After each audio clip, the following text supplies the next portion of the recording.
Why? Yeah. Yeah, pretty much.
Ladies and gentlemen, welcome back to another edition of the Raider Connection. With your host, myself, 401 Raider Jeff, my guy next to me, LV Raider 10, down the very end, Jay Raider. And as you see, we've got a special guest with us tonight. We've got none other than the Violator, because Leo's not with us tonight. So what's up, my brother? How you doing tonight? Doing fantastic. How are you guys doing? Ready to get into this recap of the Bears game and looking forward to the Colts. Yeah, a lot to be said. We're going to try and condense it down a little bit. A lot to be said about this past Sunday's game. Now, I know you were there. Just your general feeling on what you saw on the field and your take on everything that happened that day.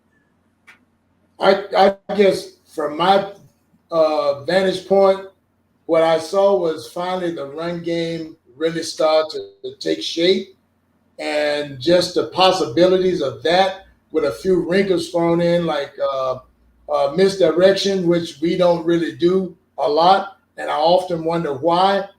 I can take you back to Sandlot, to Pop Warner. The first thing that an offensive coach is trying to do is take the legs from under the defense. And how do you do that?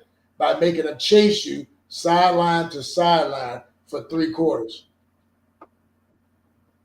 Yeah, it was. It wasn't a good day. So, Nate, what's your take on the overall on the game from Sunday? Yeah, I mean, what I liked was that we seen the Genty we all anticipated to see. The fact that we were talking about prior to the Bears game, like getting him out on pitches, getting him out and useful in the pass game, and then they finally did it, and then come to see he has the best rushing day of his career so far and the most touchdowns in his career so far. So that's what I want to continue to see. Just like Violator was saying, like, let's be more creative with our play calling. And when we did, Genty was has been the most useful he's been all season. Yeah, I think we saw the version of Genty that, Wayne, when you were on with me a few weeks ago on the Black Hole Show, the Notorious one, we talked about what it was like meeting him and seeing that animal in him. I think we saw what you saw that day on Sunday for sure. Not to say we haven't seen it during the season already, but it really came out on this past Sunday. There was no stopping him, basically. That's like last Sunday was like the beast finally, he keeps tearing a hole in his cage. Well, he finally made a big enough hole to shoot out. And you saw power and speed in action. And you saw the arm tackle. That ain't going to bring him down. Yeah. And Jay, what's your overall from Sunday? Well, really quick, hey, salute to everybody in the building. Salute to the chat.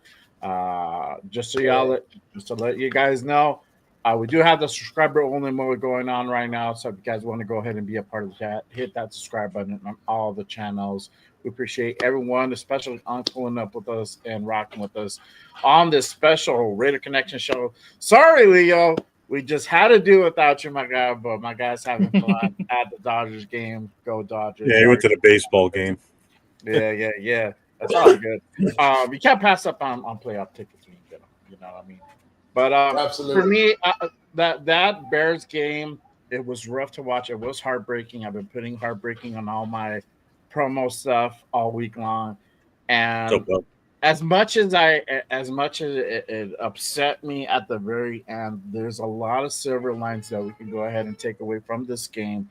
There was a vast improvement on the offensive line. There was a vast improvement in the running game. Literally put down 240 yards on the ground, which is insane. Our defense literally came alive.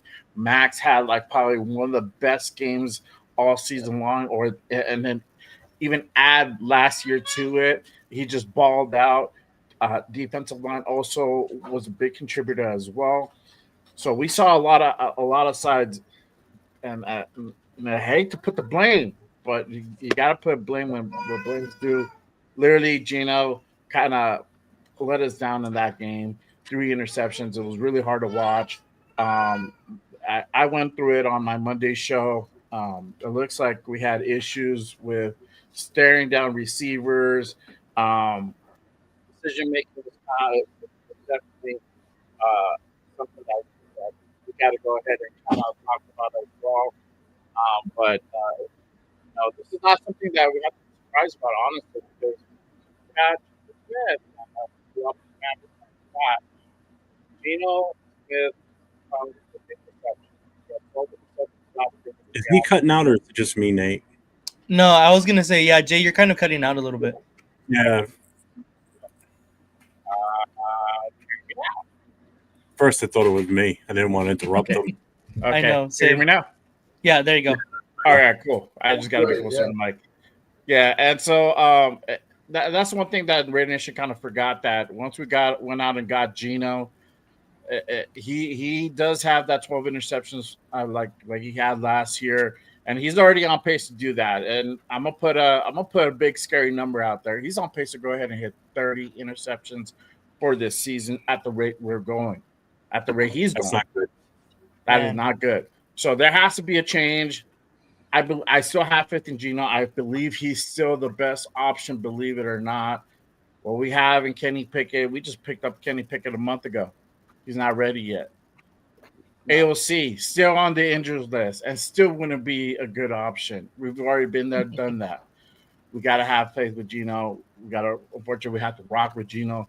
And it's on Gino now to go ahead and turn things around, because he is the captain of that ship. He needs to go ahead and turn that thing around. So, absolutely. I think he could do it. But, obviously, the proof is on the field. So, Get Your Chili says, Genti will only get better. I know everybody's pissed at Gino, but why is Chip Kelly dodging the blame? This dude called the same play that got picked the possession before against the same coverage. Yeah. But he threw it to the same route, to be fair. Well, he fought all 3 of his interceptions. He was trying to throw to Jacoby. Yeah. He's trying to force it to him too much. I think that's the other problem. And the other teams know this. He's throwing the double coverage on a consistent basis. You're going to lose that battle more than you're going to win it. Yeah. And guess what? You lost it 3 times on Sunday. So the main part I saw, Jeff, was him staring down his intended receiver.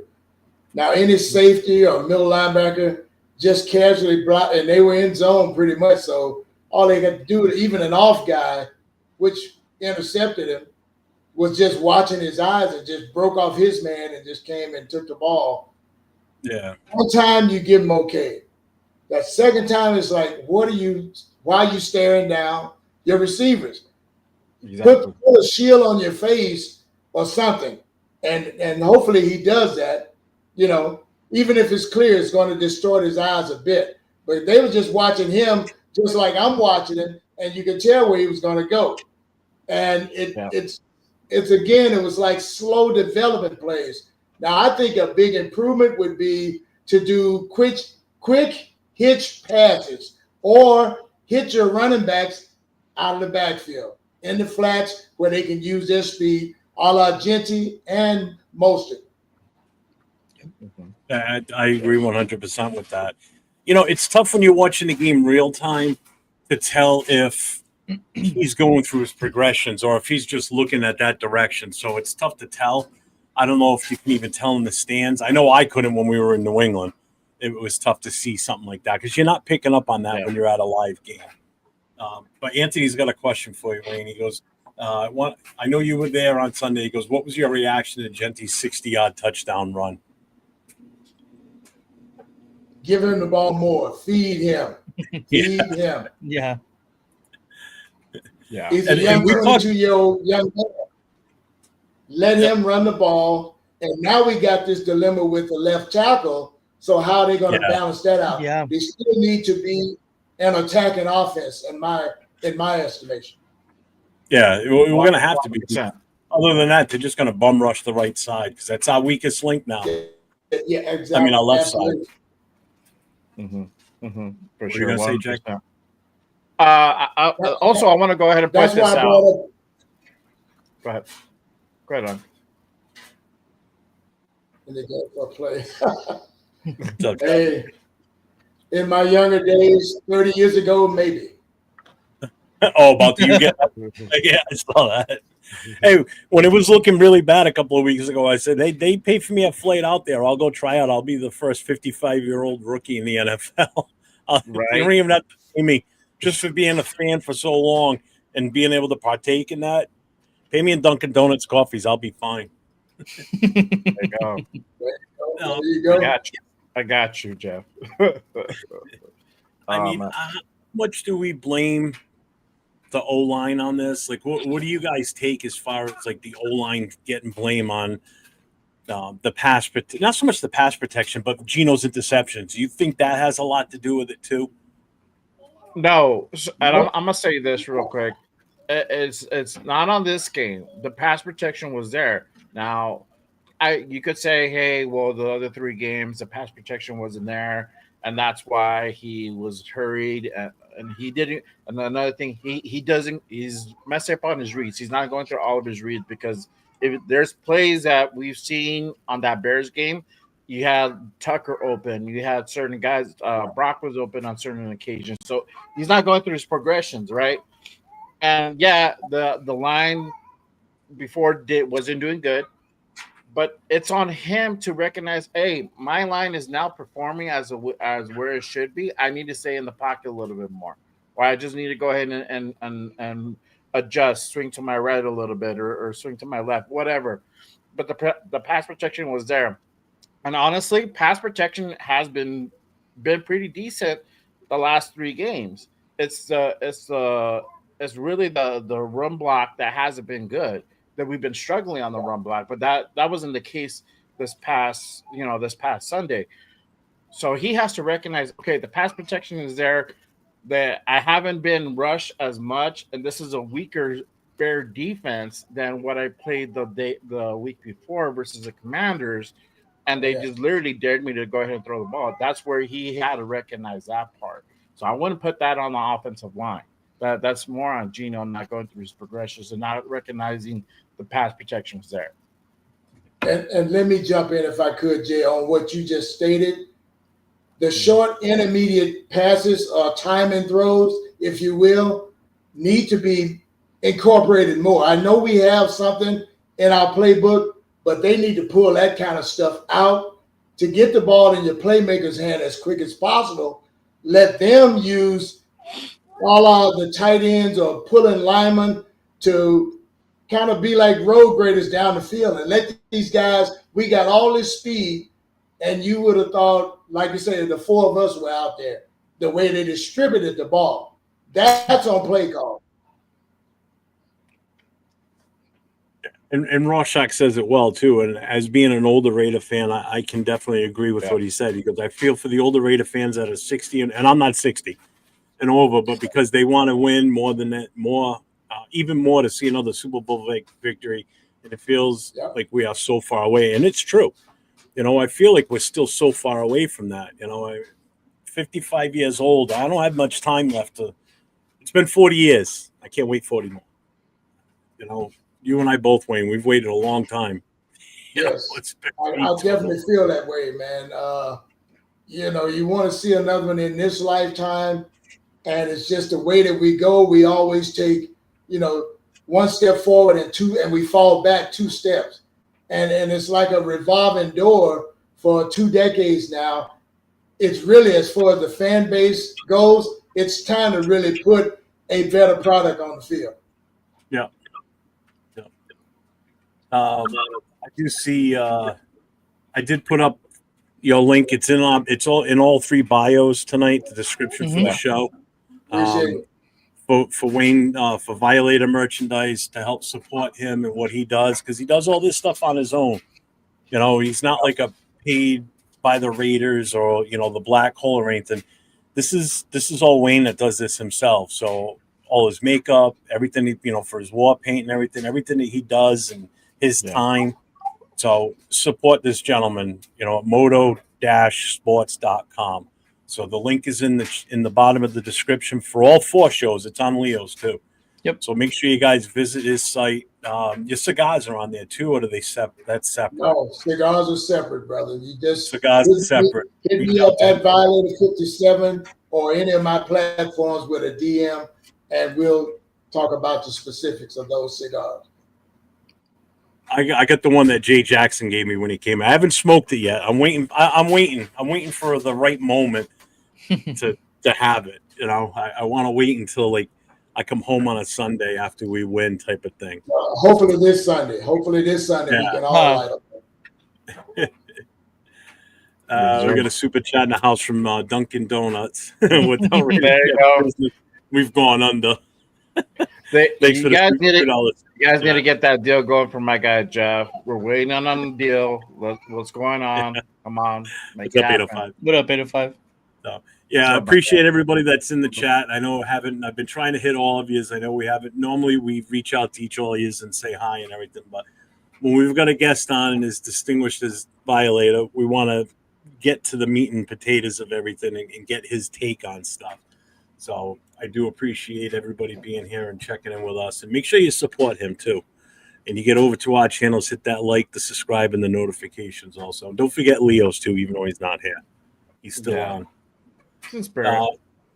So I guess the next thing is, O-line we've already pretty much talked that, or the offensive side with Gino, Jeffy. The receivers pretty much were non-existent because we just couldn't pass the ball efficiently. Switch to the defense.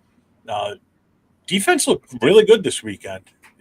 We've all been waiting for that game from Max. He had his game. Yeah. But not only did he have his game, I look at it as he had his game from the moment the first snap of the ball when we were on defense. He had his moment immediately in the game. He had an impact at the start, whereas instead of waiting till garbage time in the 4th quarter to get a sack, they're like, oh, Max got a sack. Yeah, it was 4th quarter. We were already down by 2 touchdowns. He impacted this game and set the tone early. Just unfortunately, the rest of the team on the offense side couldn't follow through it, except for Genty. So what's your feeling on who else shined on defense besides Max? Like you say, Max did come out with his hair on fire, but that's usually what he does. But he turned it up a notch after that conversation that he had with his teammates. That's a leader that really, he can talk the talk, but he walks it real well too. And like you said, Jeff, setting the tone is a phrase that you don't hear many people saying anymore. But in that sport, that's what you do from the get-go. Not like in boxing where you feel each other out for a couple of rounds. In football, you set it off from the kickoff. Oh, yeah. So basically, that defense did great against the run. It's the passing game that really scared me a little bit because they started to pick on our corner, number 36. I forget his name right now. They picked on it. Once you find a weakness, yes, you put the dagger there. And that's what they did. And that's how the Bears got one of their long touchdowns right in front of me. Yeah, and Ray to Travis, you're absolutely correct too. I mean, I've seen him since he started doing what he was doing and was always on film, or you'd see him in the stand. So I've been very well aware of like himself and who Gorilla Riller is. Those are the two that I think of, you know, that black hole in the stadium, especially in Oakland. Those are the first two that come to mind, you know, because they stand out so much, and then what they've actually become for this team. You know, you guys are ambassadors for this team. You really are. And for the fan base, everybody's drawn to you guys, and you know, you're an inspiration to a lot of people. You really are. I appreciate that, Travis. Yeah, appreciate it. But like I was saying, though, man, we still have holes to fill, and we all sitting here know that. People in the chat, everybody knows that. But like other teams that we face, they know how to play cat and mouse and, you know, show you one thing and give you something else. Our defense, to me, was in a base defense most of the day. Yeah, that was. Nate, what do you got on the defense side? Yeah, besides Max, really, it was kind of just not getting the calls right in the back end of the defense. That's what really kept them in the game. We had said in our preview prior to the game, like, and I had said in my video too, if you get to Caleb Williams, he's going to want to try to do everything that he can. And, you know, that's the way we can beat him. And we did it. We did do that.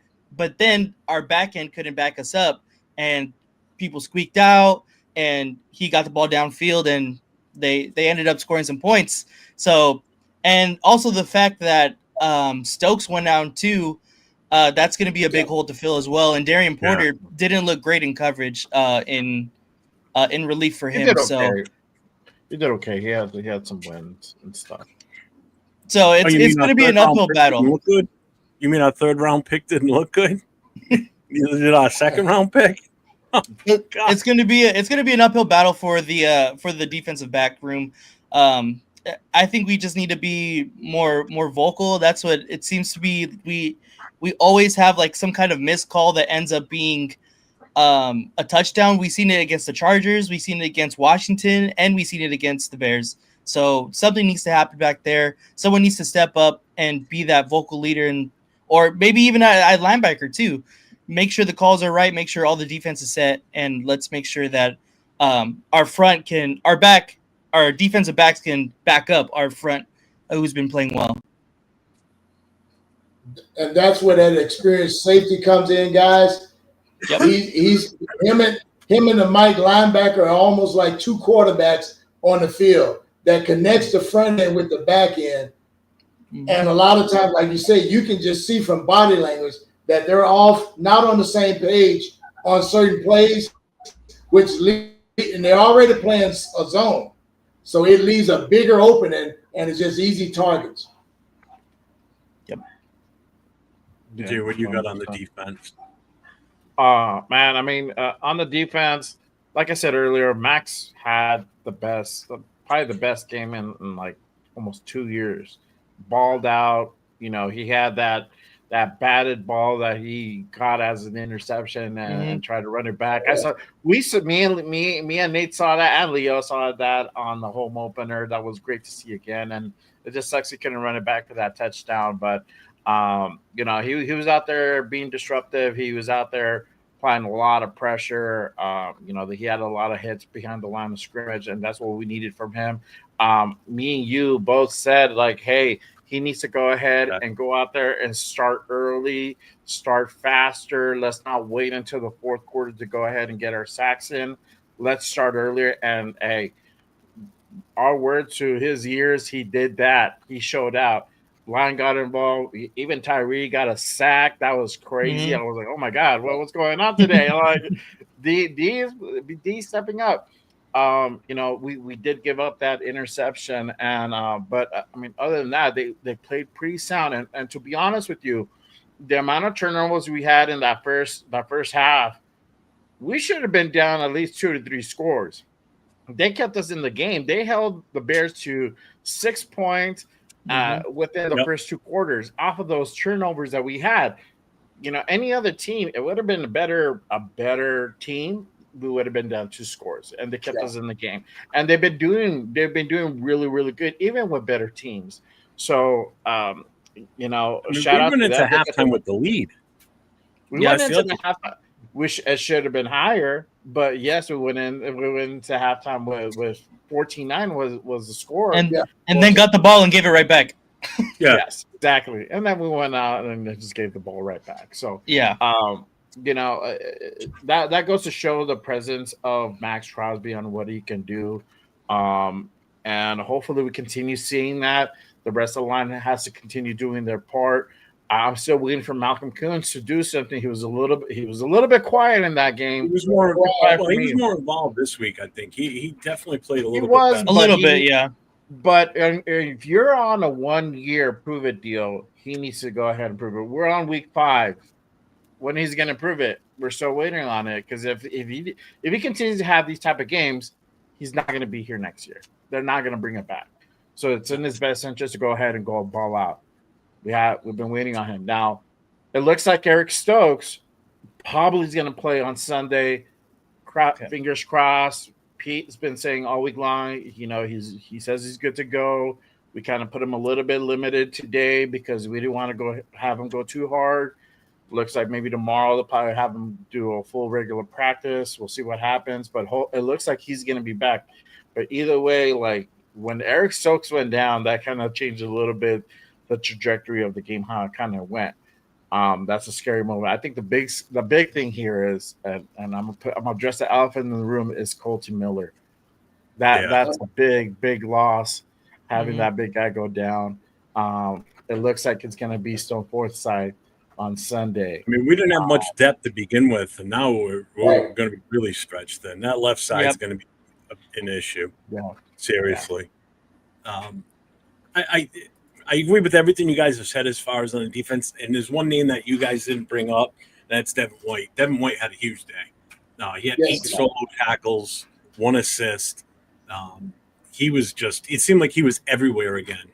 So he had one of those games that, we were hoping for. Like, our linebacking core is not bad at all. They're really not at all better than they were last year, to be honest with you. I think these guys are flying around that field and they are hitting and they're impacting this game. And a lot has to do with Max. Max takes it to that level by starting off that game. Now everybody's got to get up to his level and show, hey, he's out there doing what he's doing. We need to step it up and match that or come as close as possible. And some guys did, and he's definitely one of them. Kelly had 4 tackles, 2 assists. Adams had 4 tackles. Chin was 3 for 4. There was 1 sack in the game, and that was Tyree. And it almost like it was one of those situations where the quarterback kind of ran into him again, and he was able to get the sack. It's not like he just bulldwashed his way in there and got to him, But, I mean, the defense definitely kept us in this game. It was winnable. There's a question I want to bring up that was asked earlier by Eric Bell. He said with 2 timeouts left, a minute 34 on the clock, at the end of the game, it looked like we were playing to just get the field goal and not actually try and get the touchdown. Because when we were running the ball, we were just running up the middle, like just trying to keep it in the center of the field instead of using Genty to the way that he had been playing all day long, breaking him out, getting him out of, outside the tackles and let him do his thing. Right. Do you guys feel that way, that it was like we were just playing for the field goal to get the win by 2 points? We went very conservative, and that feeling when you watch this team as long as we have, they're playing safe. It's almost like prevent defense, but it was on the offense. I'm like, you got enough time to go stay aggressive and go down and score. Soon as they ran Genty right up in the middle, I'm thinking, oh, here we go. They're just playing for the field goal. And you had plenty of time. So there was no rush for time. Just stay aggressive in your plays. Now, Jenny was already foaming at the mouth by then. Give him that rock on the outside with an escort and let's go. Or put Trey Tucker in there to see if the defensive backs are still paying attention. You got to stretch them, man. But we didn't really attack. We just kind of like tried to muddle our way and hope for a field goal. And you saw what happened on that because we had the wrong personnel out there. You've got a defensive tackle trying to block a guy on the edge. No way, no damn way he can keep up with that kid. You know that. That play really looked like Keystone Cops. Yeah. So and shout out to the hold on. Shout out to the elephant in the room. He says no one ever addresses me though. They see me. So thanks for $2 super chat. I addressed it. I addressed it.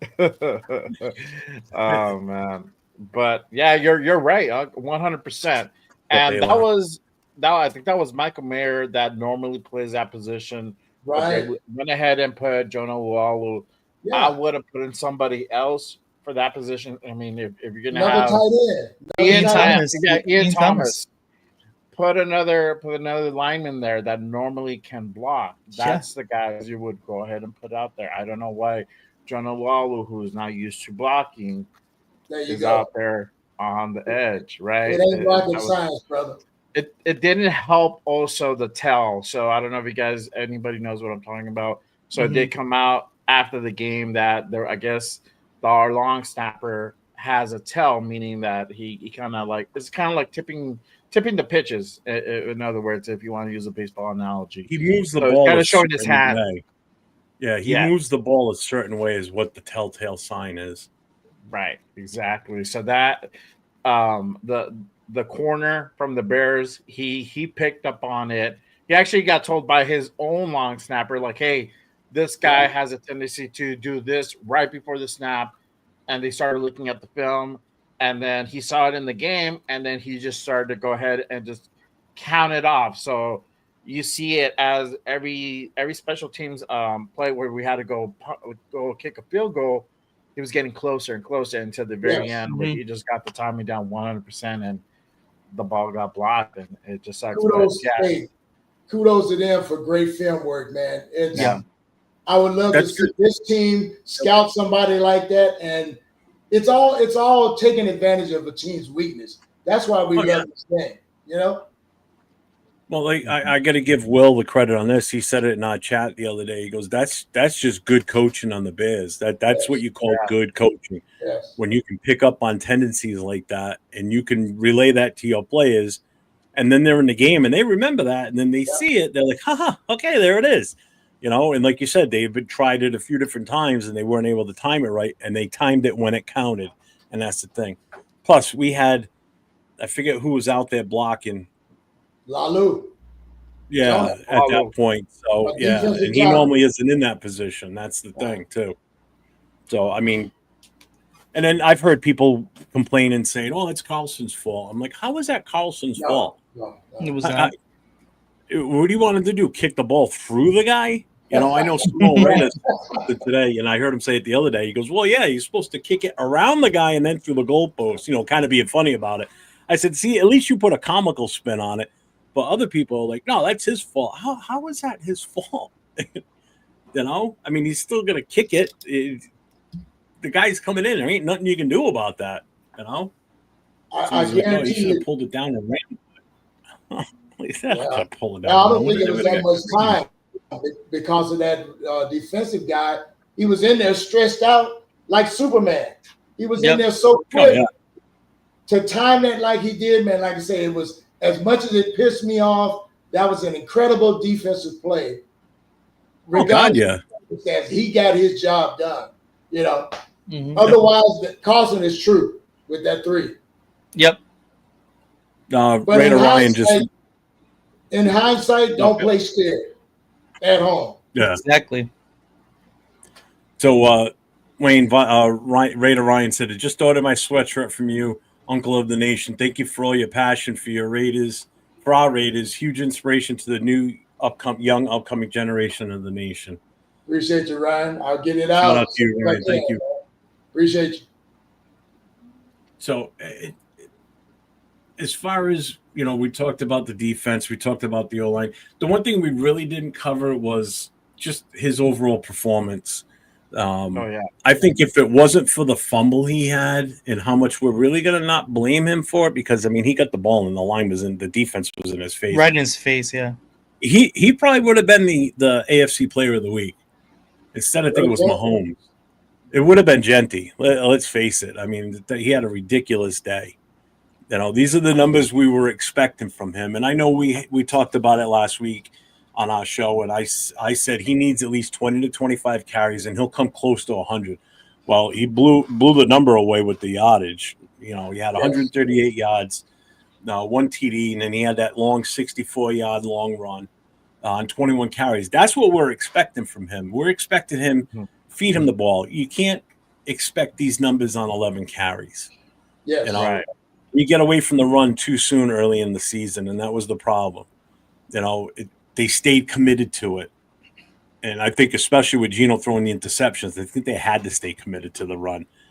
And another name we didn't bring up, and I want you guys to talk about it, having this gentleman back in our offense, I think made a major, major impact that a lot of people aren't saying a lot about, and that's Mostert.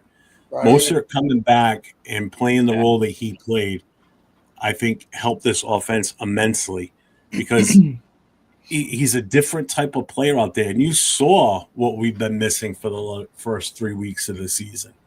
When he got the ball, he made the best of it. Everybody says, oh, he's old. I'll tell you what, for an old dude, if you want to classify him as an old dude, maybe for his position, when he went up the middle and broke through some of those, those were some amazing runs. Those are the plays that Zamir White can't do, but Mostert can. So we'll start with you, Nate. What's your take on the impact of Mostert, and what was your overall feeling? I felt like the combination of Genty and Mostert, they complemented each other so well. Because they're more similar than the combination of Zamir and Genty. We can use them in the same way, and our offense doesn't skip a beat. But with Zamir, we have to slow it down, get all of our power guys, because that's the only thing he could do is run the power. He doesn't have great vision, unlike Mostert and Genty, who find the holes in the zone blocking scheme that we've been trying to run, and they can find the holes, squeeze out, and they go off. And that's exactly what we've seen from both guys. Right. So that's exactly what we've been waiting to see. That's what we've all been expecting to see from Mostert, and I'm just glad he's finally back on the field.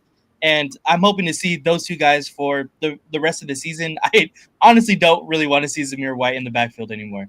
Well, I think they made it official this week, actually, either yesterday or today, that he's definitely the number 2 back now. So that's it. Zamir's moved back to number 3 or 4 or maybe gone. Who knows? Maybe gone. It's definitely him and Mostert.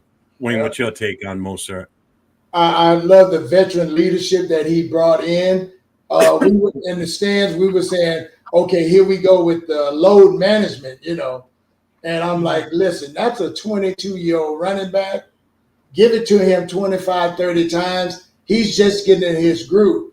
Mostert came right in, and there was no drop-off as far as the speed to power concept. Yep. He knows how to get north and south, and that's what he takes to his advantage. I love the combination of the two of them. But like I said earlier, you want to tire defense out so that they're like soft meat in the fourth quarter. Their legs are shot.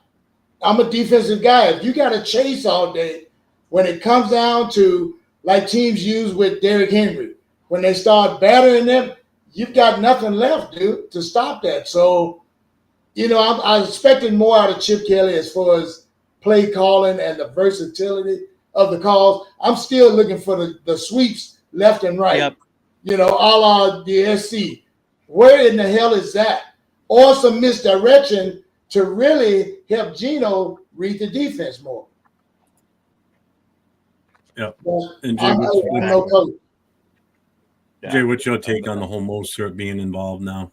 Oh man, this is what we've been waiting for since the game, first week 1, and we finally got to see it on the field, and it was beautiful. This is what Raheem Raheem Mostert brings. He brings that complementary style football, that thunder to your lightning. That's what we saw. That's what we need. And I'm gonna talk a little bit about going into this next game. This is what we're gonna have to go ahead and do. If we can't really fully trust Geno Smith, we're gonna have to go ahead and run the ball. So kind of that old school run it down your throat type football, and we're gonna find success at it. And having a guy like now everybody knows there's no question, there's no Genty's a bust talk anymore. Done. We saw what he can do. He is him. That's it. The guy, if you give the guy enough carries, he's the type of back that if you got to warm him up. The more you feed him, the more he gets in a rhythm, the more he's gonna go. Once he gets going, forget about it. He's gone. He's gonna go ahead and run dudes over. He's gonna make guys miss. So long as our line can go ahead and create those openings, he's gonna find success. This is where Chip Kelly did a way better job of also going off tackle and doing the swing passes, and we were able to go ahead and find success on that as well. It's not just going a diddle up the middle every single time. We have to continue going outside of the tackles, mix it up, and we're going to be able to go ahead and find success. So, but I think for this week coming up, we're going to have to go to that a little bit more. We can't be also scared to kind of like dump it off. Geno has to go ahead and find the short range passes. He can't just be going for that, home run ball every single time, or go for that deep shot. It's going to come to him, but he also have to utilize that short space as well to go ahead and make those drives last longer. The more our offense is out, the better is going to benefit our defense. Absolutely. So I love it. I'm glad that Mostert's back. Oh yeah, he was out the scratch. I think it was some personal stuff. So I'm glad that that's all kind of squared away and he's back. This goes back to last week when the big talk after Chip Kelly brought it up was the load management thing. If this is the effect of the load management that they've got planned going forward, where it's Mostert that's offsetting him for a couple of plays to give him a breather, I'm good with that, because if that's the result we're going to get from it when he comes out there, because he's not necessarily a change of pace with his speed, but he's a veteran. He sees things differently after playing for so long and being on. I mean, at the time when he was in Miami, they were a high-powered offense. I mean, they had some serious weapons down there. They're not the same team anymore down there, which is why he's not there.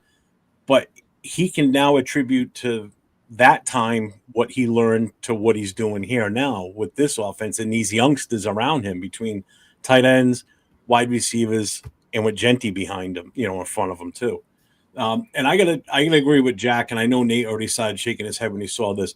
There's a guy that played this weekend for the first time in a while as the starter, the bona fide named the starter again, and that was JPJ. And he had a heck of an impact out there. Now, this is something that I definitely saw real time as I'm watching it on TV, his impact in this game, what he did in just mauling players from that position, which I know still people are still screaming for him to move back to center. I think he's fine at guard, leave him at guard. I think he's better utilized at guard. He's more versatile and can do more things. And again, in his fashion, you see him down the field trying to make those, second, third, and fourth level blocks further down. And who's one of the first guys there to pick up whoever our ball carrier is? It's usually 85 to 90% of the time. It's him. Mm-hmm. So he's got that hustle in him. He doesn't stop. And I like him out there. Real quick before we actually stop moving on to the Colts game, what's your quick take on what you think with JPJ? We'll start with Wayne. Yes, and that whole thing about him competing. Now, me as a fan was thinking, okay, now they're trying to play with this guy's head. And we know over the history of this team, there's been coach and player ego issues. This guy is a freaking stud. Let him do his job and throw all that shit about him competing, because he's going to compete. That's a football player. We need some more guys with that mentality on that O-line, and we'd be knocking the hell out of some people. Yeah. Yeah, he took two guys out on that one play. Jay, what's your take on JPJ? Oh, man. Honestly, I know everybody wants to see him out at center, but but it's just not going to happen. This regime is fully committed at having him at center. My thing is, I just want him to start, and we see a big difference with him starting as opposed to Kappa. We saw the physicality come back. I mean, on that interception, I played it on Monday. He literally destroyed that dude. He just tackled him. He saved the touchdown. He had 2 tackles in that game Sunday. Yes, he had 2 tackles. Crazy. It just, he brings that physicality. He beefs up that offensive line, and it doesn't he just sets the tone so that way the rest of the guys don't go out there and get punked. And we talked about that the prior week, is like versus the Commanders. Literally, we got owned. They did what they wanted. They punked us around, and to operate an offensive line, you can't allow that. So that's what JPJ brings, and that's where he thrives a little bit better out of guard. I still would love to see him at center. I think he's still the best option, but they're committed to having him at guard. All right, cool, so be it. But keep him out starting, because clearly, that line is better with him starting. He's a tone setter, Jay. That's what JPJ is. You could tell when he warmed up, and they were like, "Why isn't he doing like the other lineman?" I'm like, "Because he's not like the other lineman." Wait till the game starts, and he starts busting people in the mouth. We need to draft 2 or 3 more guys of that caliber. Oh, I want a whole offensive line full of him. Yes. But I'm just saying, next season, we should be lineman heavy in that draft on both sides, but definitely on the offense. We need 2 big set guards. To me, Parham is still, even at his weight, he's a little light in the base, and I see him get manhandled a lot. And of course, the kid at center, he gets manhandled too. When teams want to come right up the gut, they just manhandle him. He's not big enough. You remember how we were with the former center? We were saying he's too small, man. He's getting bull rushed. We need to get beef up at that old line, man. But like I say, JPJ is just a tone setter, and whatever these coaches are doing with his head, they need to stop it, because picking on him pisses the other teammates off. Yep. Nate, go ahead. What's your take on JPJ? Oh, I was just going to say JPJ's performance was undeniable. And the fact that you guys hit it out of the park, I couldn't say it any better, both of you guys. And the fact that his performance is getting recognized by people that don't even follow the Raiders. Like, I've been seeing TikToks and Instagram posts, YouTube videos of people breaking down the performance that JPJ had. Just shows how well he did in this game and how eye-opening it is, and how influential and how much of a part this O-line is when he's in the game. Like, he needs to be in the game. I don't know why they continue to say he's competing for his job. That it makes no sense to me. But I think this now more than ever shows why he needs to stay at that right guard position. Yeah, we're going to have no choice but to keep him out there now with the woes we have on offensive line. Yeah. Just real quick, I think he's to the offensive line what Max was to the defense in this game. Absolutely. Max elevated his game. Everybody else stepped it up. JPJ being out there just added a whole new dimension to how that line played, and the rest of them kind of fed off of that. Not all of them, not all that great, some of them, but most of them fed off of that. So we're beating the Bears to death here, just not in the game, but just here. We're on the Indianapolis. Exactly. It's Wednesday. We're at the midpoint of the show, so it's on to the next game. So Raiders Colts. Wayne, I want to get your take on this first, because I know we're coming up on the 1 hour for you. First, are you going to this game or no? No, I won't be at this one. I'll be relaxing at home, watching it real close with no interruptions. So there you go. My take on it, I wrote down a couple of notes for this game coming up in particular. How are we going to fare at left tackle now that Miller's gone, probably for the entire year, with that hairline fracture he has now? And then will Geno make amends for his poor QB play last week? You know, all our shorter passes instead of going for the long ball all the time. And can this offense play enough ball control offense to let the defense stay rested for the most of the game? So those were my 3 Raider, observations going forward into this next game. Mm-hmm. Nate, what's your what would you say are your keys to victory for us for this game? It's capitalizing on the possessions that were allowed, because the Colts are a really great running team, which means less possessions in the game. So with the offensive possessions that we are allotted, we cannot turn the ball over. We have to score 7, not 3, because like I said, the Colts are a good running team and they've been scoring touchdowns, not 3 points. So as long as we try to keep up with them, and then our defense, it's going to be tough. The Colts have a really good offensive line, and our defensive front has been probably the better part of our defense. But they're gonna have a handful with Jonathan Taylor and that O-line, that Colts O-line. So it's gonna be a really good matchup to see and evaluate how good our defensive front is. So it's gonna be really interesting. But like I said, I think it really comes down to our offense again and capitalizing on the possessions we have. So couldn't agree more. Mm-hmm. So pretty much that: protect the QB, run game, pressure QB, turnovers, special teams, pretty much everything. Yeah, not too much stuff.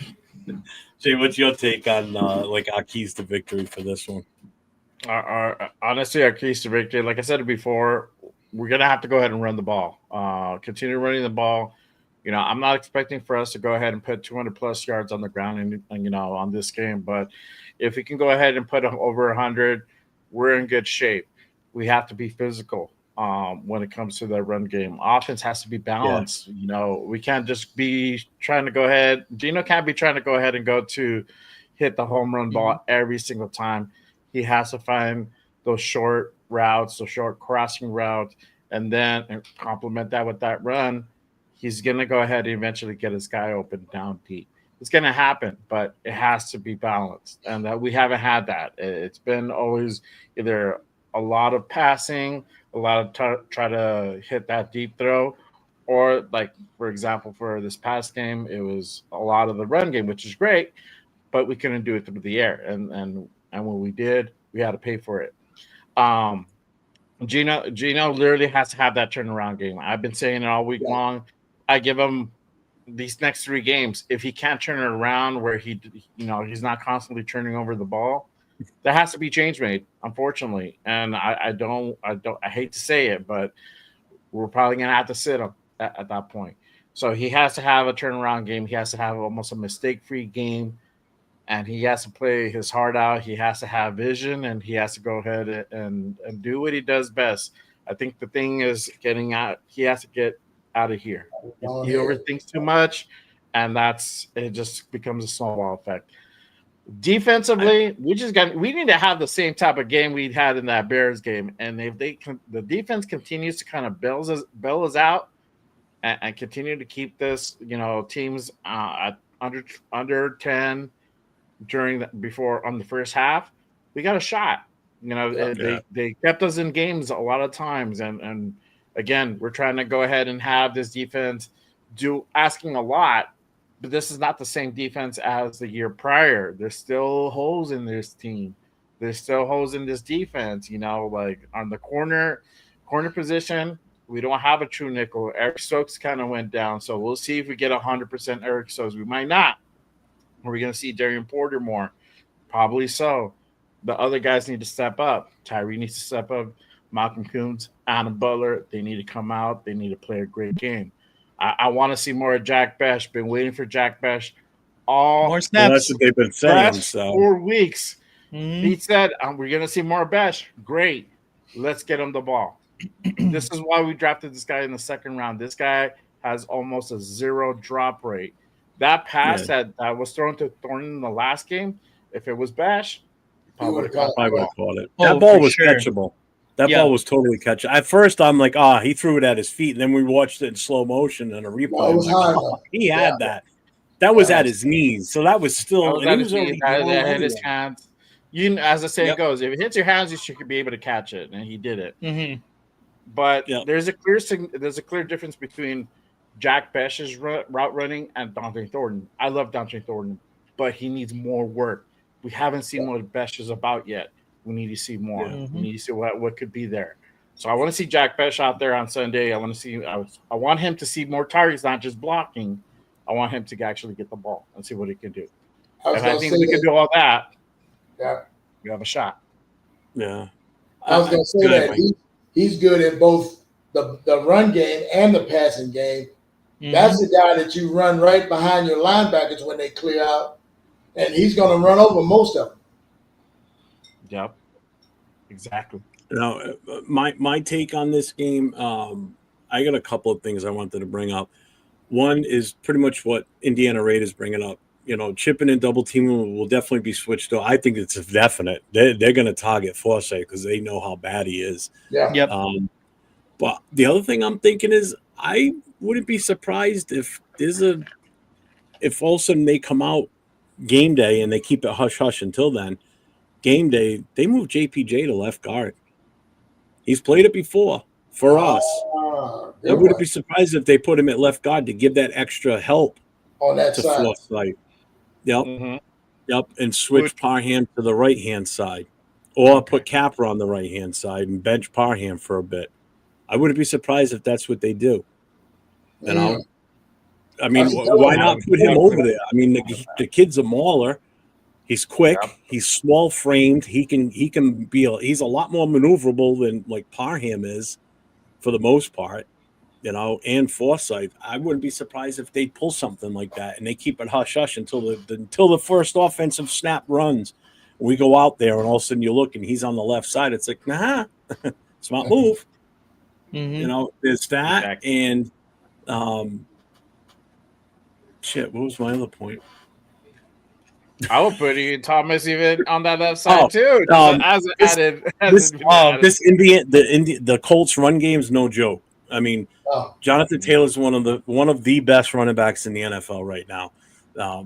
We've been fortunate with running backs we've gone up against. I mean, they had running back by committee in Washington. This past weekend, we stuffed their running game.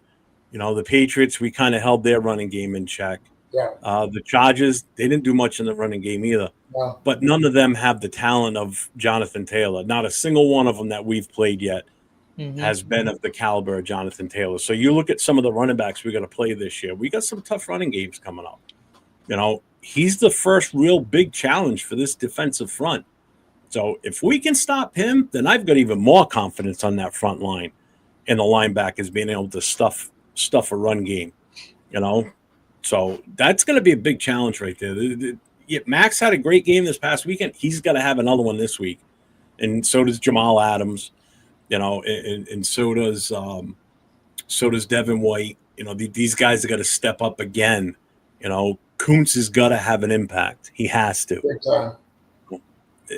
Other than that, we ain't signing him to another contract. I can tell you that right now. I mean, 100%. For what? He didn't show us anything, Mm-hmm. So this game's a little wonky in my opinion. If Geno can't get over that mental break of what's going on upstairs as to why he just keeps throwing interceptions, So I'm still excited for this game because it's definitely winnable. If we could rattle Daniel Jones, because I mean he's not that great of a quarterback. Come on. Right there is what I always say. Why aren't we blitzing quarterbacks that aren't real mobile? And Daniel Jones being one, right up the gut in his face, throw him off his mark. And that's kind of like what they did to Caleb. Got him off his mark, and then he started trying to take over the game himself, which played right into our hands. So let's give Daniel Jones some pressure, not let him get comfortable back there, blow drying his hair before he passes. Yeah. Yep. Our left tackle is going to be John Forsythe, which is the guy that we just picked up a month ago. Forstone, sorry. Stone Forsythe? Yeah, Stone Forsythe, whatever. See, that's how much it matters to me. All I know is when I saw number 70 running out onto the field on Sunday, I'm like, oh, shit. I'm going to say this. Go ahead, Doug. Go ahead.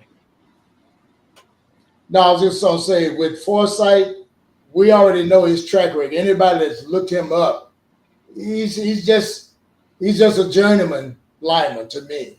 He's not, nothing special, but you can use his length by pulling him as a lead blocker on some of these sweeps. Now, I'm sure he's fleet-footed enough to get out to the edge and wall off. Don't take much talent to do that. Get in the way.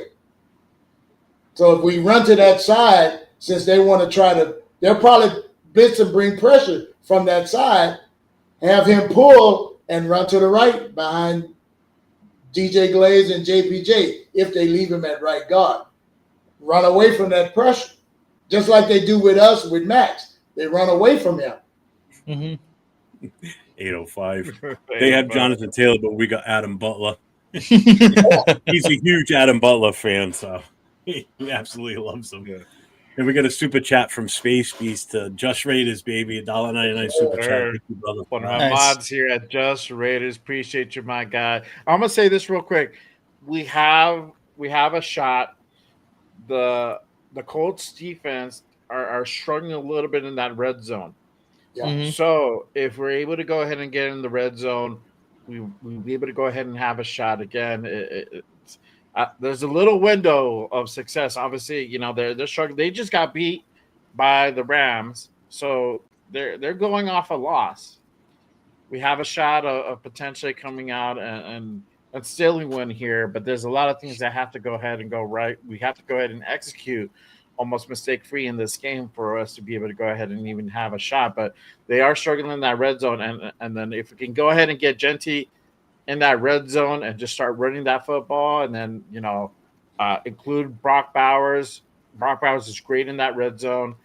Same thing with Jacoby. If we can also get Jack Besh involved, I think we're going to be able to go ahead and be able to score in that red zone.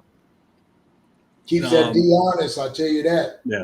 Even in that condensed area, everybody's got to stay on who's got who, you got to stay on your guy. So, exactly. Sin, can they put JPJ at left tackle? I think he's too small. Yeah. I don't think so. He doesn't have the height or the arm reach. Your left tackles are usually tall as hell, and they have long wingspan. They have to. Doesn't mean he can't do it. I mean, he's definitely probably athletic enough to do it as a big guy. That's still a good question, though, but I highly doubt it. I think the best option would be put him at left guard. Give that extra protection, even if he's got to step back a little bit further and help seal off that left side. And not so much be in the face of, whoever's up in front of him on the defense. To give that extra protection for Gino. Kind of almost like a freelance left guard. Hit whatever's moving that's wearing the opposite color of your jersey. That's it. That's old school, right? Exactly. Indiana Raider, no, I'm not coming to Indy. I've just been helping out, finding locations for the tailgate party pregame stuff. And no, next game I'm going to Philly. I'm going there it's already cold up here anyway, so it's not like I'm going to be freezing any more down there than I am up here. So, wife and I are going. Yeah. One thing that Diesel said, shotgun formation. We ran a little bit less on shotgun. We ran more under center. We were finding success on that. So I hope that we continue that trend and play off center as opposed. I know that, and it's a little bit of struggle because Meredith hasn't been 100% snapping the ball. But if you get, there's a benefit. There's a benefit. There's a benefit. Yes. Especially with Genty, because Genty's running already, and you're giving him the ball. He's not taking off from a dead stop. Exactly. He's already because with him being in his stance now, that's the other thing we didn't talk about was him doing his stance where he's standing straight up in the Michael Myers. He's got yardage to start up with that head of steam. So as soon as Gino gives him the ball as he's coming out from under center, he's already got the vision laid out in front of him. He already knows which way he's going, and he's already got a head of steam. Whereas they're doing it on a shotgun, he's just handing the ball next to him, and now he's got to take off from a dead stop. I think that had a big impact in it too. That and his stance. It was shorter yardage too. Yeah, he's shorter yards because he's closer to the line. He's like 3 yards behind as opposed to like 8 almost. It's a big difference. Yeah, So like I said, I think they can kill him with jet sweeps, guys, if they really stick with that. Yeah. That way your linemen are not going mano a mano. They're kind of flowing and cutting off as they go. Mm-hmm. We got enough speed. If even Jack Besh could get involved with stuff like that, Yeah, because he's quick. Besh is a fast dude. He's quick. So I know you don't have much time left, Wayne. So I want to give you the floor. I want to give you the opportunity to talk about anything you got coming up. But before that, I want your take on where you think the Raider Nation culture is right now, how it looks going forward, and kind of like people keep saying it, you're an inspiration to the youth, enlighten us with some wisdom if you don't mind, because I know you're always good for that stuff. So that's why I like Let me pull something from way in the back. Listen, as a fan base, we are still unique within our own. There are more fan bases watching us than most of us even realize. And just the way that we live this whole thing, most other fan bases don't. So we have something unique here, but what we need is more, I always say, locking arms together, make that change strong, uplift each other instead of, tearing each other down, because that's like taking us back to high school mentality to me. We know the world's against us, so we have to have that mantra, it's us against everybody else, and believe in each other. And basically, other than that, brother, it's like singing to the choir. It's just us coming together. That's going to be a beautiful thing because we are more powerful than we even realize. And I'm getting this from outsiders.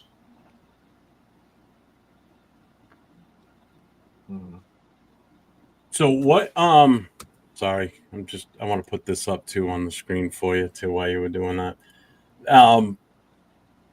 Where was I? So what's your final take on, for like this weekend? Like what's your overall feeling that you see happening this week? Like your prediction, basically.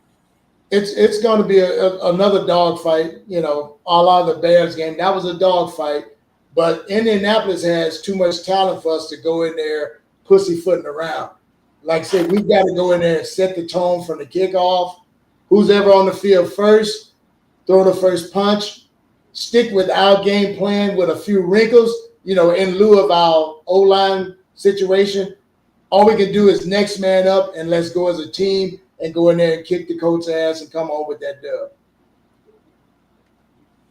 All right. Well, I appreciate you being on with us. It's always a pleasure having you on here. Always. Appreciate the invite. I love what you guys doing, man. I'm watching you from afar. Keep doing that, man. Well, I know we had you on a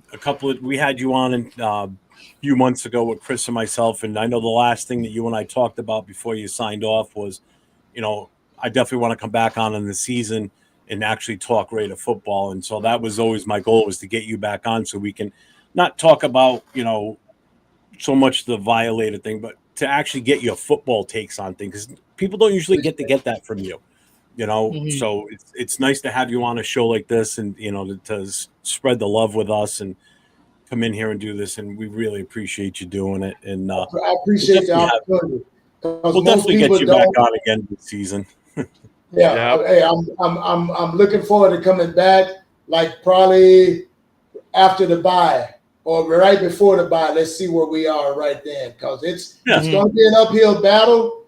But like you say, we have to keep the faith as fans that we can pull this thing out. It may not be pretty, and Raider football has never been known for being pretty. Just win. Exactly. I want to do this while you're still here, real quick. We could do this shout out real quick. Raiders. Yeah. Raiders. I gotta get you on a solo tip, I gotta get you back on Good Morning Raiders too. So we gotta run that back for sure. It was a fire show. Yes, sir. Yes, sir. You already know. Love talking ball, man. Love talking ball. Yes, sir. Mm-hmm. So someday I'll make it out to Vegas and I'll get to actually meet you in person. I've been on shows with you on Instagram, Facebook, phone, whatever. I just never I've been able to meet you in the person. Donuts deal comes through. Jeff is going to be able to go to Vegas. Yeah. If I get sponsored by Dunkin' Donuts. What are you waiting for? That's it.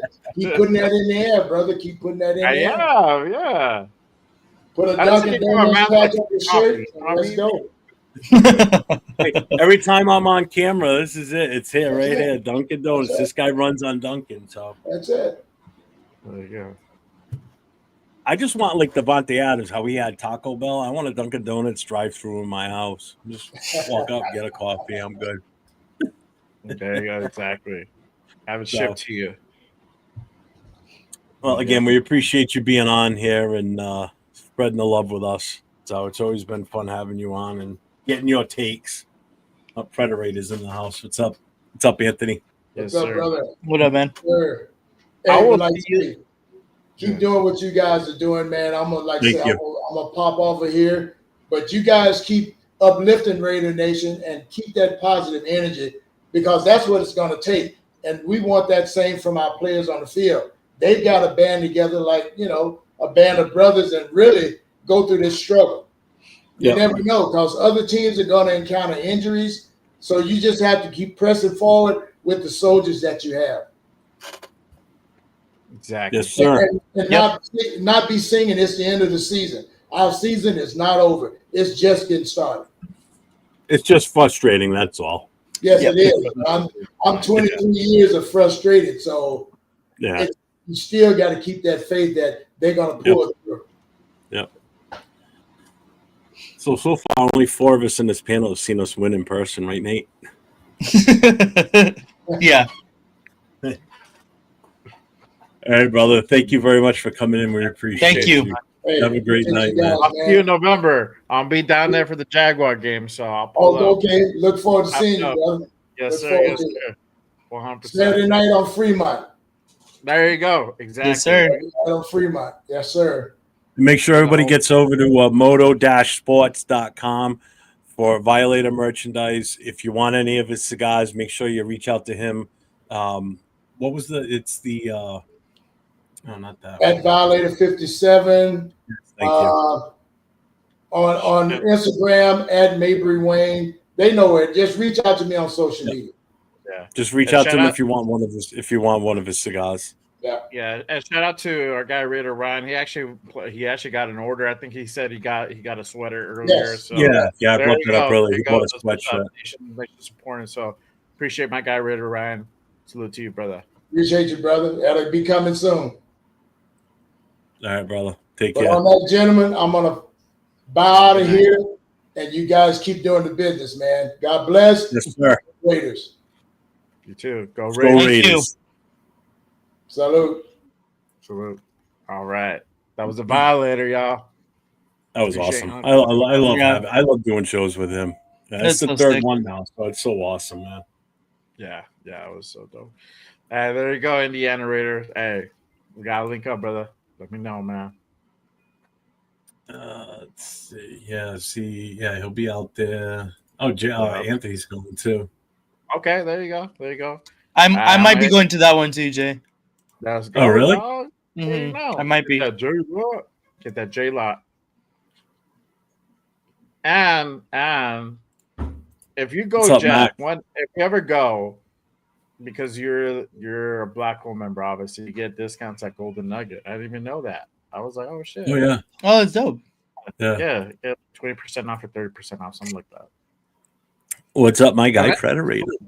I miss you, brother. Salute, my guy. Salute. God, he was so much fun when he was out here. That was such a trip, man. That was awesome. Oh yeah, for sure. That's what I miss more than anything, to be honest with you. I just miss everybody that was out here and hanging out and just doing our thing with them and everything. That was just, even if we would have, if we would have lost, it would have sucked. But obviously, but still, it just was like once Nate was finally gone, it's like I'm sitting here and I'm like, everybody's gone now. It's like, what the fuck? Like, shit, we don't have to go to Boston tonight. Damn, I know she was happy though. She was tired of driving back and forth. There you go. It's 30% off. It's 20% off if you buy stuff off the store. Is what it is. It's 30 for hotels, I think it is. 30 for hotels, so and that's only for, I think it's only for Golden Nugget and everything that's associated with like Golden Nugget. Hey, if you fly to Vegas from LA, how much does it usually cost for an airline? I've never done that, so I don't know. For me, it was like almost $200. It's like the cheapest I found from here is like 5 and change. That sounds about right. Which sucks. From here to Jersey, it's about that. It's about like $4 or $5. You know, well, that's to Vegas. That's the problem. It's the destination that you're going to where it costs so much. Like I looked for the hell of it to find ticket prices for an airfare from here to Houston. It's like half of that. Mm-hmm. You know, it's ridiculous. You know, so yeah. What else did we want to touch on now? It seems like we banged through a lot of stuff tonight. Quicker than I thought we were gonna, which was actually pretty good. I mean, I really don't want to talk Bears anymore.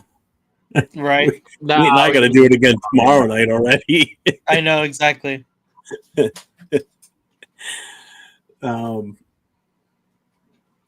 Actually, I forgot to tell you, I think we're going to have Mike from Raiders Against the World come on with us too, because he wants to hype the Rosarita. The Rosarito, yeah. Oh, the Papa's a beer event that Leo and MC are doing. Yeah, okay, cool. And plus get him on, and it'll be a fresh take on everything from Sunday, and then this week's coming game too. So that'll be good. Get him on there. Let you two go at it as far as what you want to talk about. Mm-hmm. So, I don't whatever know. Else you have in that, whatever else you have in there. That was it, dude. Like I said, we ripped right through this. The next banner I had that we didn't put up yet was the final thoughts one. I went through everything. Nice. We even have a whole note section, and we pretty much nailed everything. I'm looking through it right now, scrolling through if there's anything we missed, and we talked it all, dude.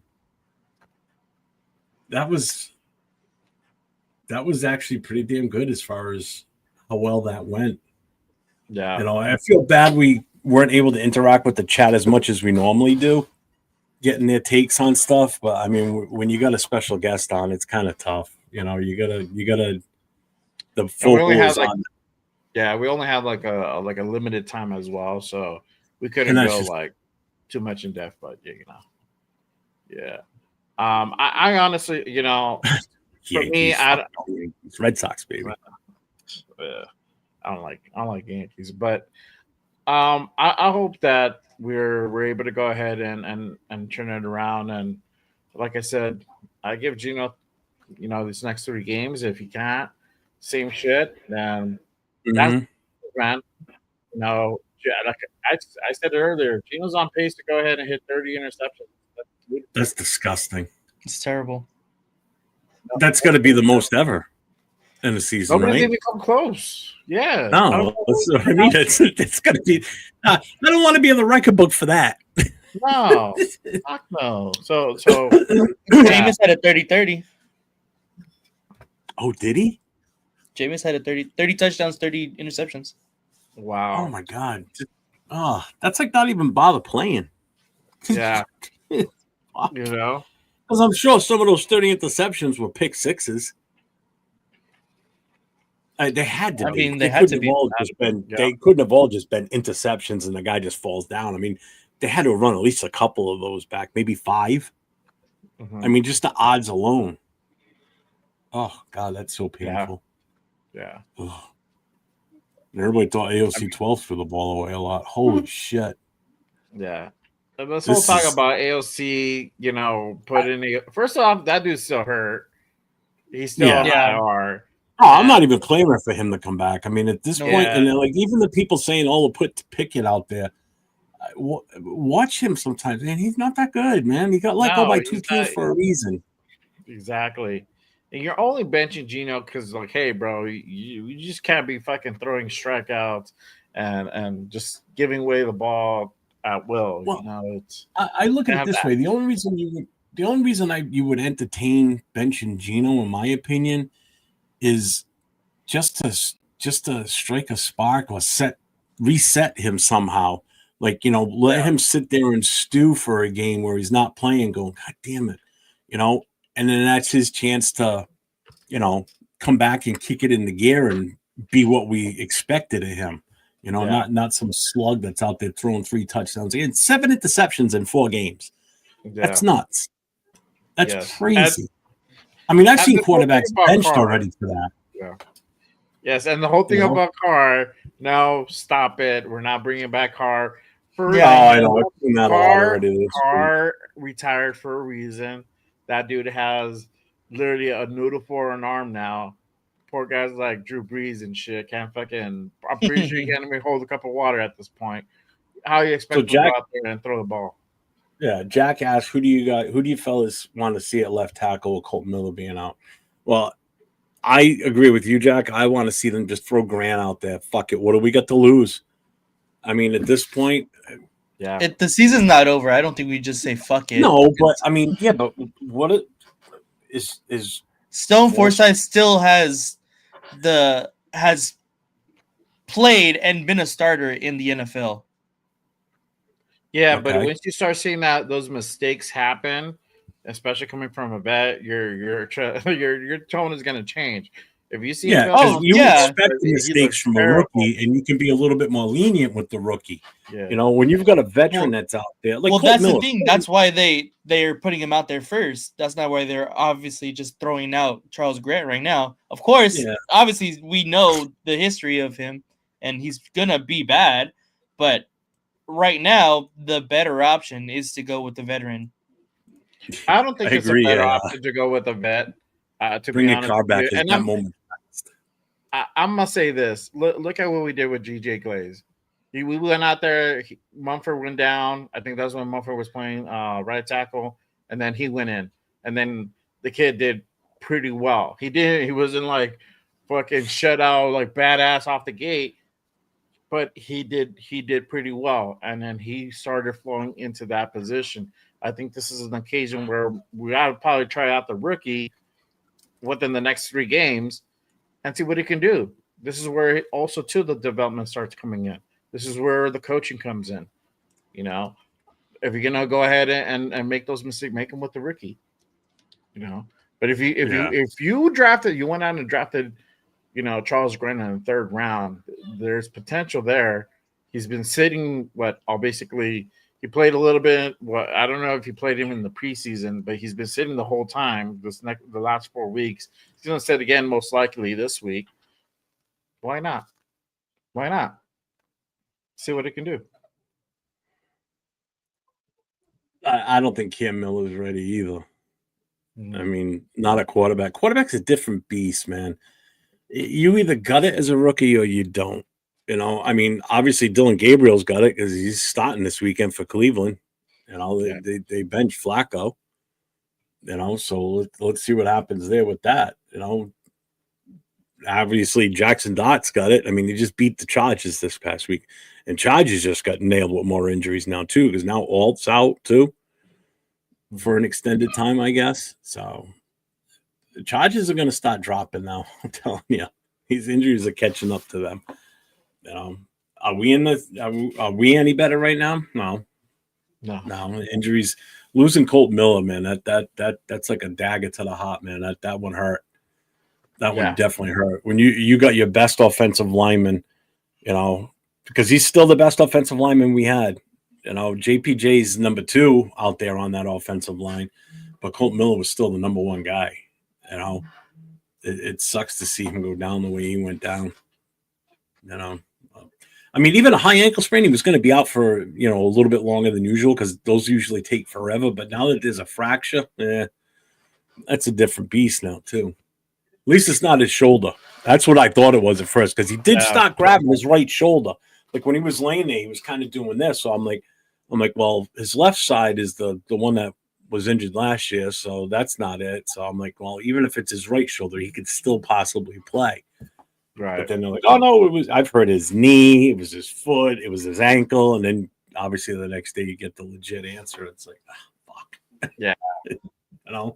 So once it got carted off, I'm like, fuck. That's not good. I'm gonna say that's our season, but it's just not. It's just adding shit to shit. Good. Yeah, I mean, he threw the same amount of yards as Geno, but he won the game. Mm-hmm. And he ran the ball too. That kid can run, man. He had some good runs too. Yeah. I guess if we're gonna finish up then. So I mean, I got Nate again tomorrow night, so I can get his tomorrow too. But what's your prediction on Sunday's game, score wise? Honestly, I see us taking the L this week. There's a lot of stuff that has to go right, and we have to basically play mistake-free football for us to be able to even have a shot. And I'm just keeping it real. I'm not trying to be pessimistic about it. It's just like this Colts team is different. It's tough. We're on the road. We're playing Danny Dimes at home. It's hard, but if we could do some of the things that, like I said earlier, we might have a shot.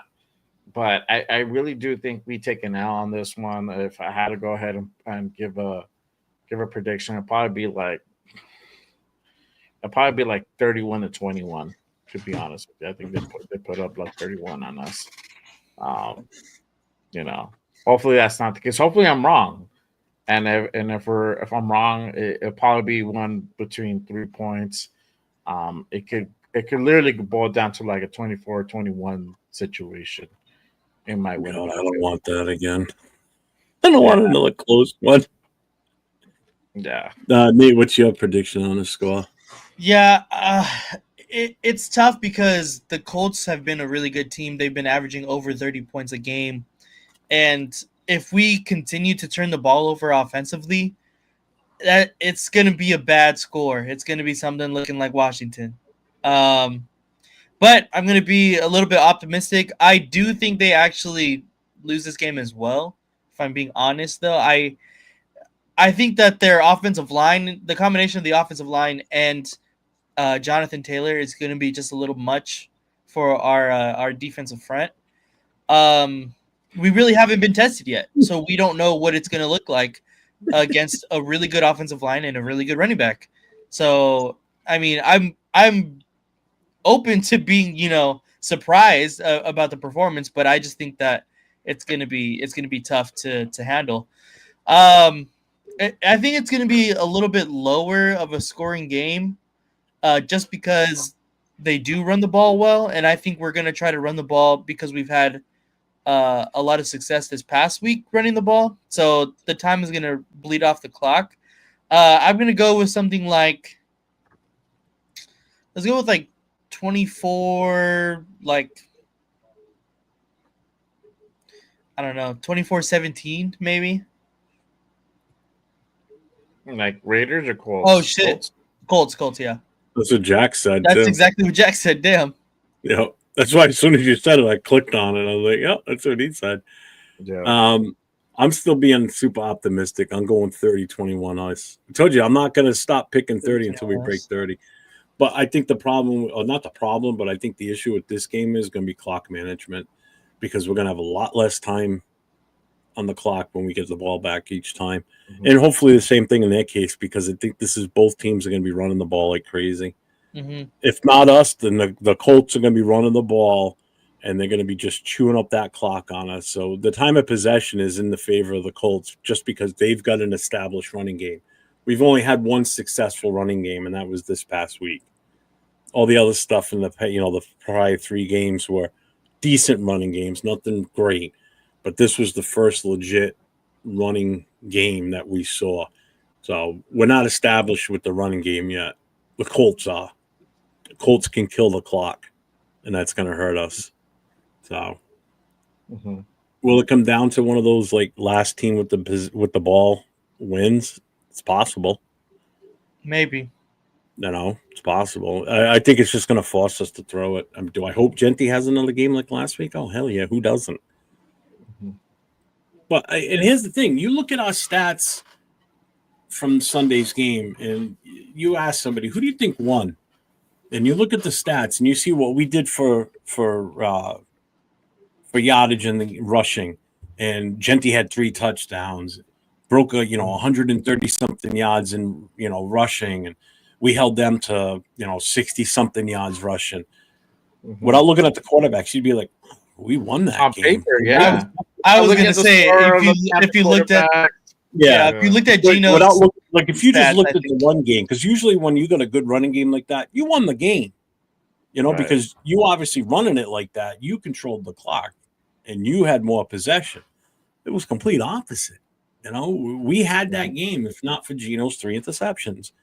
Like, I'm not blaming the loss on the field goal, just like last year in that Broncos game, with the field goal miss, that whole debacle there. I can't blame us for losing it because of that missed field goal. It was missed early on when something else went wrong, on the offense. That wasn't the kicker's fault, So it's like, I don't blame this loss on Carlson not making the kick or the block not, the offensive lineman not making the block. It goes back to those 3 interceptions. Take one of those away and we don't kill the drive and we potentially get a field goal or we get a touchdown. Completely different outcome. We won the game, Exactly. And again, and the other tough thing is we're going on the road again, Yeah. We should have been more aggressive on that final drive. Yeah, we should have. Eric Bell was right when he asked that question. We went to go ahead and just kick the field goal. We should have went just like, hey, just drive down the field, whatever way that looks like. If we those continuous run plays up the middle gave us nothing. No, kept the ball in the middle of the field, so you would think it would make an easier field goal. It worked all game long, breaking Genty outside the tackles. Why are we not doing that? Or get Mostert in there as that change of pace. Put him out there for a play. Give him a shot to, break one through. Right. So it was bad play calling at the end, and you're absolutely right. We played for the field goal. Eric Bell was right when he asked that. We played for the easy win, and it backfired. Yeah, because the last offensive play, Colton Millen got hurt. So should have just been aggressive and just like doing our thing. And if we were short, cool. Then we go for the field goal. That's where Pete's experience, the clock management has to come in play. Like, okay, cool. We're gonna go ahead and try to take a shot here, and if we can't, then this is where we're gonna go ahead and kick it. Who was out there in place of Miller for that? It was what for the on the field goal attempt. Oh no, it was Lalu. Oh, Lalu was out there. So Lalu was the one that was lined up on special teams that let that, like, he missed that block essentially. But it was I think it was Michael Mayer that was originally supposed to be lined up there, but obviously he's injured, so they put in Lalu, and that's the thing that kind of boggles me. Where, like, why did you use a defensive tackle who is not specialized in blocking to go out there and try to block? He normally probably would use an offensive lineman or an offensive player to go ahead and do that for you. So I know they act on special teams sometimes too, but yeah. Oh yeah. You guys got anything else? What do you got coming up, Jay? Well, for me, I got Good Morning Warriors on Saturday. Make sure you guys go ahead and pull up and tap in. We got a special guest. We got none other than 1/3 of the War Room. I got 805 in the building. Nice. In the building. Yes, sir. He's going to go ahead and chop it up with us. We're going to go ahead and preview this Colts game. You already know how 805 does it. We're going to go ahead and do that whole film breakdown analysis that we're going to get from him. So it's going to be a really good one. So make sure you guys go ahead and tap in for that one. It's going to be Saturday, 10 a.m. Pacific on the West Coast. Make sure you guys go ahead and mark your calendar for that one. And then post-game reaction show on Sunday after the game. It's going to be 1 hour, roughly about an hour after the game. Hopefully Raider Will can go ahead and make it again. It's going to be a good one. Love his takes. We had a fire show on Monday. That was a good one. Loved having him on. So definitely got to bring him back. And obviously you guys are always welcome to go. Yeah, because some asshole from Rhode Island wouldn't come on with you Sunday. No, he was all pissed and fucking fuddy-duddy and shit and get off my lawn. I was like, all right, dog, whatever. Man, I'll rock him by myself. Nate, what do you got? So tomorrow, obviously, we got Raiders Coast to Coast. That's Thursday at 6 p.m. Pacific time. And then on Friday, I'm going to have my preview to the game. So always every Friday, I have the preview for the game coming up on the weekend. and then reactions on Monday and or Tuesday. I've been doing it on Tuesday because I've been busy on Mondays, but so Tuesday you can probably find the reaction for the game that happened on the weekend. Nice. So make sure you get over to both my guys here. You got Jay from Just Raiders Baby podcast, and in between us is LV Raider 10. Him and I will be on tomorrow night for the Raiders Coast to Coast. We'll have a special guest on with us. Should be Mike from Raiders Against the World tomorrow night. And then Friday, our normal Friday night open mic show. 805 was on for a couple of hours Friday night with us. Him, Nice. Will, and then this other guy. What the hell was his name now? Something Gamble.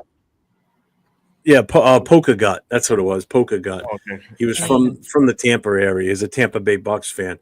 But man, he was chopping it up like a pro with 805 and Will. I mean, I was just sitting back, just letting them go, having talking game film and plays and everything. I was like, this was a great show. I mean, they were chopping it up big time, But yeah, we'll be back Friday night, and then Saturday night we got the Last Call podcast with myself, Jason Downs, and Chris Foradas, and then we got our Monday morning quarterback. Hopefully, for once again, we can be a happy Monday morning quarterback. Haven't had a happy one yet because we didn't do the Patriots one. Just because the first one. Just the too first much one. And if there was a game for you to win, it was that one, bro. Because we would not hear the end of it all season long, bro. Oh yeah, for sure. I got to hear shit from this Patriot fans now all year long. Wow, that one was like the dub, bro. We just got to go ahead and get 9 more, 8 more. Yeah, right. Oh, you kidding me? Because you know what it was? Everything went so well that weekend. And it would have been all gone for shit if we would have lost. At least it just kept everything. Everybody was so happy. It was just perfect. Yeah. And now since then, everybody's been miserable because we've been losing in great away fashion. Yeah. It's like for us on that Monday night game though, because it's Raider Nation showed out. We blacked out basically that stadium and just wah, wah, wah. Yeah, it was horrible. It's just like, are you shitting me? The fans did what they were asked to do. Show up. We showed up. We showed up in force there and big fucking zero. That goes to show you the fan base can pull up. Oh yeah. Do their part. That's it. Yep. They just gotta do the part. So for everybody who says we can never black out Allegiant. We blacked that out 2 years in a row. We blacked that out, and 2 years in a row they let us down. So the Cowboys won on Monday night. It's gonna be a tough one to black out just because it's the Cowboys. Oh yeah, and they have a huge fan base. Mm-hmm. They definitely have one of the biggest fan bases in the NFL. There's no two ways about it. 100%. That's gonna be a fun game, though. I'm gonna get together with my coworker. I'll be like, it's gonna be an inexpensive game for Nate. So I don't know about that. He's like, free all day, every day. You get the biggest expense taken care of with the tickets. That's true. No, bro, you just got to pay for your hotel. I mean, that's a big expense. Those tickets aren't cheap. It's the highest ticket price right now in the NFL is that Monday night game. It might not be right now the way we're playing. Might be able to get them a little bit cheaper now, but all right. Well, I guess that's the end of the Raider Connection tonight. And again, shout out to everybody that was in the chat. We appreciate you all for being here with us tonight. Yes, sir. All your comments were excellent tonight. And again, a big shout out to Violator for being on with us. Mm-hmm. And just real quick, don't forget, make sure you get over to motos-sports.com for any of Violator merchandise. Reach out to him at 57 Violator. If you're interested in his cigars, send him a personal message that way. And we also have his channel down in the descriptions below as well. Yep. Make sure you guys go ahead and subscribe to his channel. Give him a follow on IG and TikTok, and all the other X as well. Make sure you guys go ahead and give him a follow on those platforms as well. So make sure you guys hit the likes on the way out from everybody's channel tonight. And again, like I always say, stay safe and go Raiders. Go Raiders.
win, baby.